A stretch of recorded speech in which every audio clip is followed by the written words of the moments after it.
5 missing person stories nobody mentions anymore. Unique, deep, atmospheric, and perfect for YouTube narration. No headings, no scenes. Every year, thousands of people disappear. But some cases fade so quietly that the world forgets them, even though the mystery never stopped breathing. Today, we're going to revisit 5 missing person stories that almost no one talks about anymore. Stories that still leave a shadow behind. The first story goes back to 1999 when 17-year-old Daniel Royce walked out of his home in the middle of a quiet, rainy night. His mom later said Daniel seemed worried for days, like something was bothering him, but he couldn't put it into words. The cameras near his street caught him walking toward the old railway line, and then he vanished.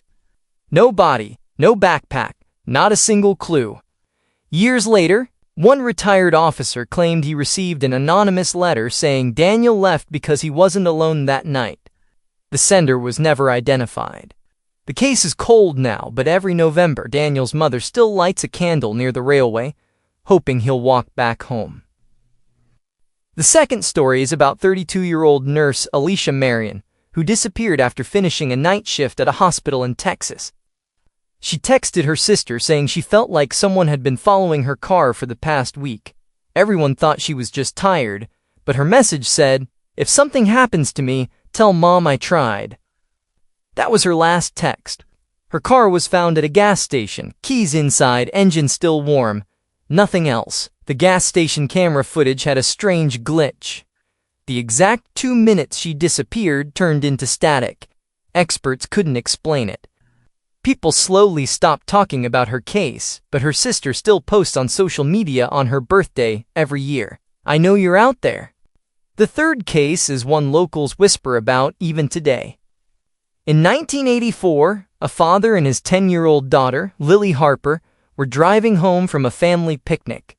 The father's car was later found parked neatly at the side of the road with music playing inside. The doors were unlocked, headlights on.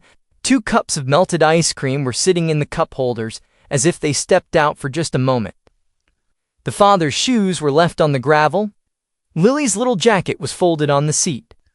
Search teams covered miles of forest but found nothing.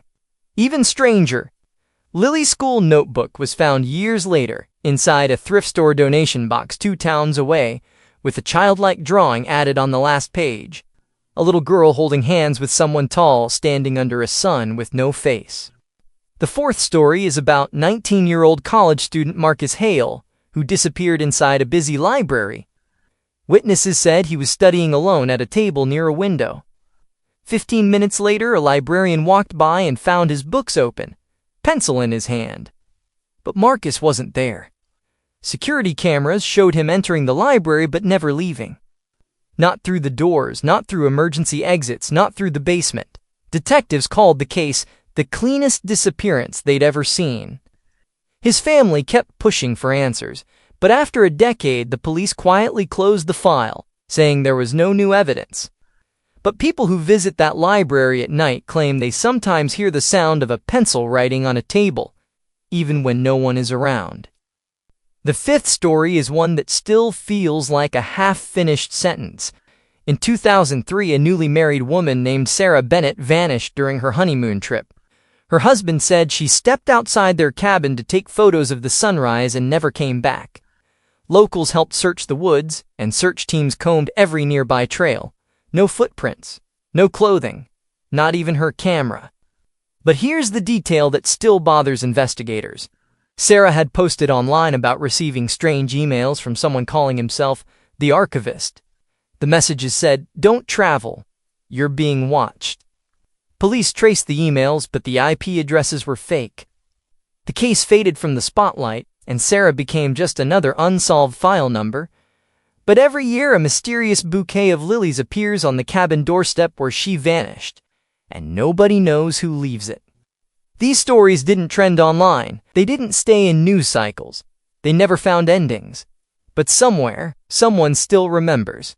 And sometimes that's enough to keep a mystery alive. If you want more forgotten true crime stories like these, don't forget to like, share, and subscribe. Your support helps keep these unsolved cases alive. And maybe one day, the truth will surface.